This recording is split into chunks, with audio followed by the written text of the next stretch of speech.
Hello, welcome pen friends. Happy Fountain Pen Day.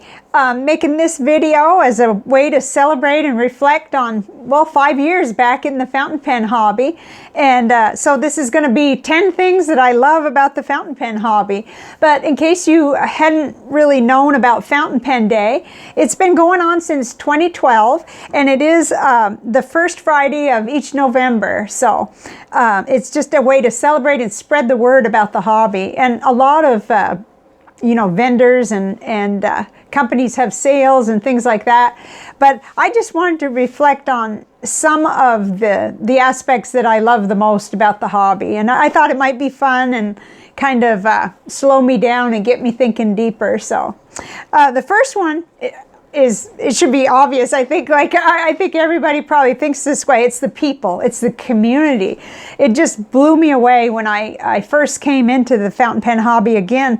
I had been writing with one as a teenager, but when I got interested in bullet journaling back in 2016, I came in introduced through a YouTuber who was talking about bullet journaling, but very into fountain pens. And I've talked about this many times, so I won't go all the way down that rabbit hole again.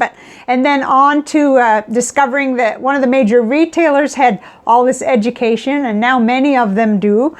So I could feel confident. I could feel like if I order this pen, I'm going to know how to take care of it, where I really didn't when I was a kid. So and then, then on I went, down the rabbit hole, so to speak, into pen pals, through the IncoRimo program. And then, I wasn't on Instagram until I got into fountain pens, and I got into Instagram and discovered a whole community of like-minded people, and it was just awesome, and it still is. The community, the people are so creative, so generous, so kind. It's very unusual, I think. I mean, it's just amazing. I feel like I need at least 10 years to pay back the kindness that I received the first year. I mean, so there's just no way. There's just doing my best every day, because the outpouring and the giving and just the generosity, because when you think about people that have jobs and they're working and they've got families, and they still take time to do these educational things just so that we know how to manage with something they've already gone down the trail ahead of us. That's pretty amazing. That's pretty generous. But you guys know that. I mean, I'm talking to the choir. I'm preaching to the choir. But I still thought it would be a way to kind of raise my mood on this very cold November day, and just do these, talk about these things. So the second one, it was a little hard on my wording on this one. I call it options, but what I really mean by that is there's such a range of inexpensive pens out there, and that surprised me. Just once you hurdle the first hurdle of, oh, okay, when you move up from gel pens, which this was the last pen I was using before I moved to fountain pens. It's Energel Liquid Gel by Pentel, and I still like them. I'm using up several, and got some refills to kind of take advantage of the pen bodies I had laying around. But when you come from that, there is an initial culture shock or sticker shock, I guess you could say. But then you realize, oh, I don't have to be excluded. I'm not going to be excluded by being on an allowance, a budget, a spending plan, whatever you want to call it. And the deeper I dove, the more I realized that the amount put into a pen and nib is not necessarily going to dictate my happiness with it. At least in my personal experience, many of my less expensive options are my favorite writers. So, I mean, I'm really grateful for that, because even now that my budget has opened up more for hobby spending, I don't want to, spend more and more and more. I don't want to, except for occasionally when I fall in love with a pen or a pen brand, which I did, this year with the Opus 88. But, even some folks wouldn't consider that extremely expensive. So, okay, so I want to make sure I covered it the way I had been thinking. Yeah, so I also jotted down that I have pens that were like $1, off of eBay, $5, $10, under $10. Then little mixes where I've put a replacement nib, which just made it like to me like $100 pen from like a $5 or $8 pen. So I feel like it's inclusive. I don't have to worry about not being able to do it because I can't afford it, because that's just, that's just not true. And I've gone head over tea kettle. I've gone overboard. I've spent more than I needed to and all that, and many of us have. But we don't have to, and we don't have to be excluded. So I love that. And then, okay, number 3, I call this side roads. There's just so much to keep a person who's real active and likes to move around on different things busy. There are so many different ways we can explore the hobby. We can explore the inks and the pens. And just a few of the things that I'm doing, I just love ink art. I mean, I will use art loosely when it comes to me, because I kind of just like accidental splotches and, how the ink reacts to the water. I just don't consider myself an artist, but I do enjoy those kind of activities. And recently, the most fun I've had has been while I'm note-taking and while I'm doing stuff in my CVS Caliber notebook. I love using a water brush.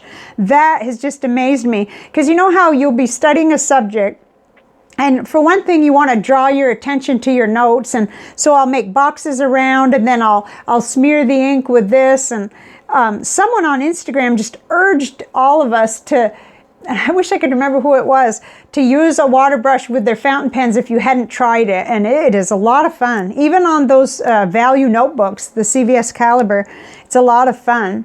So another area that another side road has been dip pens. I do love those speedball pens, and of course that wasn't my idea. I saw somebody doing this, many somebodies actually. Who knows who was first?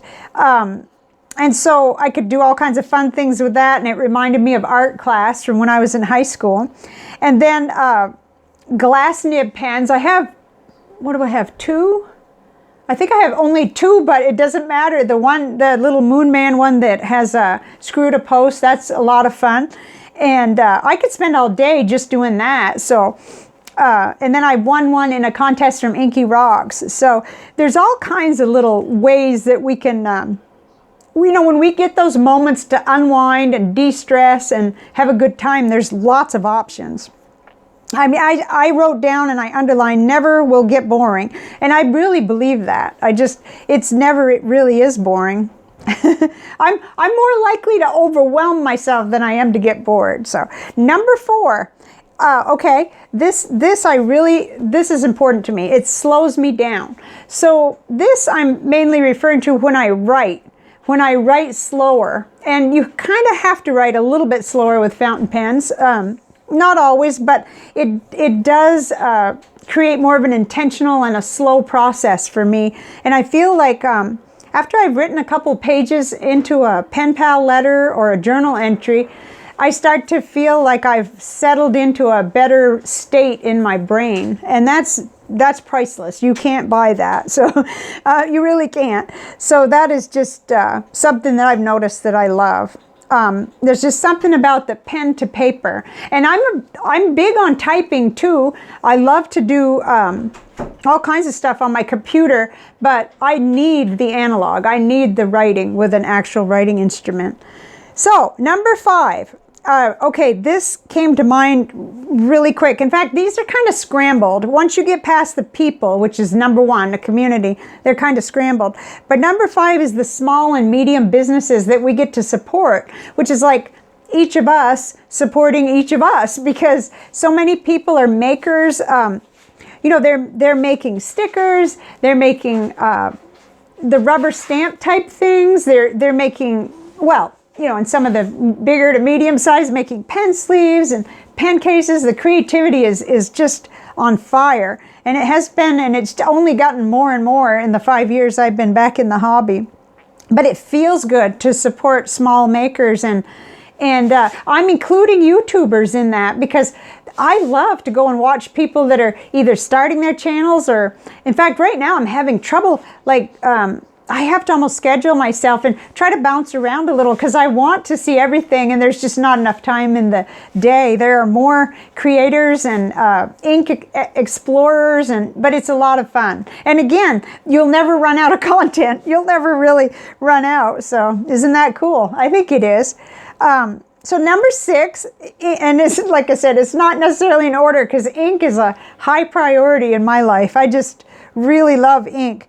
But I have that memory of how frustrated I was before about before my re-entry into fountain pens, about the number of color choices and about how quickly I would run the pens dry. And my mom still tells me that she's still using G2 Bold pens, and I tell her, you just need to use a fountain pen. But of course she's not really wanting to clean them and do that, and she's really happy with the ones she has. So but I wasn't satisfied with the number of color choices and with how quickly I would have to run back to the store and get more.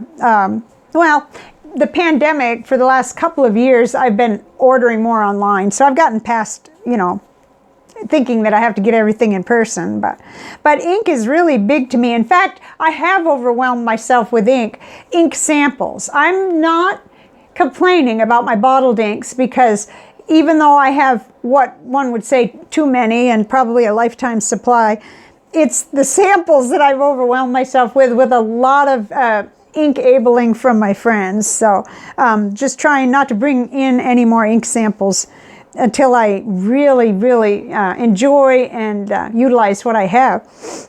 But okay, now I knew I could talk like 100 years on each one, but number 7, I wrote down vast resources. So this was just like from day one and continues to this day. No matter what I'm trying to do, I can just like 99.9% of the time find that someone has gone on that trail ahead of me and they've left the breadcrumbs. They have left the videos or the blog post or the, like on the different boards,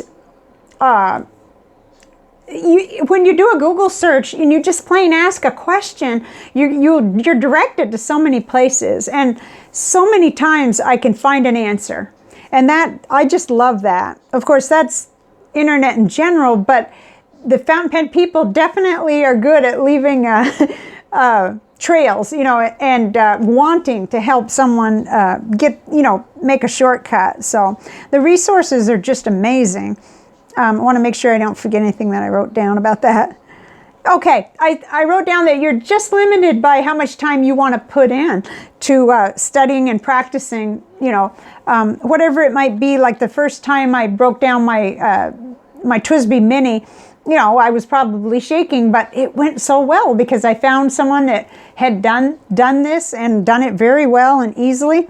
If I watch one and they seem to be having trouble, I watch another one, because I got to have that high level of confidence there. I want to be able to, I don't want it to be in a baggie and pen parts. So, and I'm getting more confident. But okay, so that was resources. Number 8 is interesting. It's discipline. I find that this hobby gives me more opportunities to practice discipline and to realize that I'm capable, of taking care of my pens, cleaning them, and even the discipline of rotating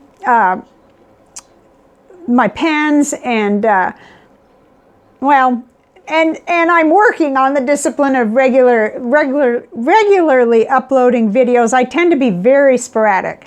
Like, it's just like the mood strikes and there'll be 5 videos and then there won't be one for a while. But I'm getting better at that too. And just any time that there's something where on a day-to-day, week-to-week, month-to-month basis, we're practicing discipline, it's helpful to me.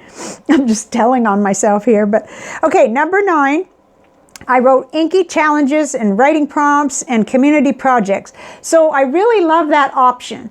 I've done it more in the past. I haven't done it as much recently, but there's always either writing prompts or a very theme-oriented thing going on. There's 30 inks, 30 days. And even when I'm not directly participating myself, I love to see what other people are finding out. And particularly lately, because it's either my imagination or it could be true that there's just so many more inks coming all the time.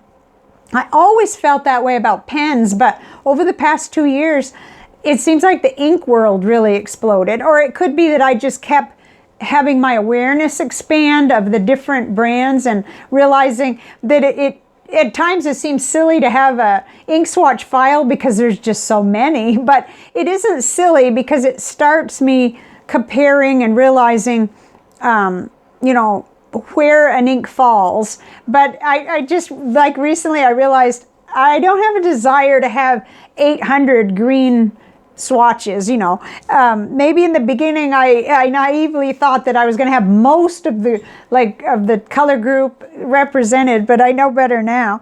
But I love these challenges because people are doing different ones, and sometimes they'll be the same, and they'll have all their discoveries that they're putting out on Instagram and YouTube and everywhere. I don't really do Facebook, so, but I do Instagram and YouTube. Those are my hangouts. So, okay, and then number 10, you're not going to believe this one, but challenge. I like the fact that when I want a challenge, there are more than enough challenges in this hobby. So I can work on things that that need working on, but then I'm becoming more and more aware of which pens just don't present a challenge, so I don't need to worry about that. But that's where not being bored comes in, because I can pick up one that I know I nearly gave up on, and I can work on smoothing the nib, or I can try again with different inks, because it's like a scientific, you know, exploration sometimes. And I feel like even the old pros, the people that I follow who have been in the hobby over 20 years and 30 years and so on, they can find fun and exciting things to do in the hobby. So there's no excuse for me. You know, so I like that, but I don't always like it. That may be why I'm so attached to TWSBIs, because I'm also somebody who just likes to write all the time. So I'm not going to want every pen I pick up to be a challenge, but I know which ones I have them segregated and I know which ones I want to do an ongoing deeper dive, and that's where all of these kind of tie in together, because of all the resources. I know that I'm only limited by am I going to set aside time to work on this, you know, and am I going to listen when people recommend things? So I'm getting a little bit better at that. That's why my Pilot Vanishing Point looks like it's going to stay with me and do good, because I'm putting Pilot ink in it now, thanks to you guys. So I don't know. I just, you know, I feel so much enthusiasm about the hobby and about pens and inks, and I think that you can approach it from extremely practical and writing all the time and ironing out all your kinks so that you just have a smooth experience. But you can also, on a day when you really want to do, like they say, a rainy day or a cold day, you can find a project easily. In fact, it's just a natural part of the hobby, and I love that. So I thought this would end up being 30 minutes, but it isn't. And that's wonderful, I guess. That's perfectly wonderful. I think I covered everything I wanted to say, and I will type it out in the comment section, because sometimes I'm more articulate in just writing than I am in front of the camera, and I'll forget things, and I don't like that. But I hope that you'll find a way to celebrate Fountain Pen Day, even if it's just reflecting like I did on your most favorite parts of being part of this great hobby. Everybody that's watching this is definitely a part of the community. So, or you wouldn't have made it this far, I'm sure.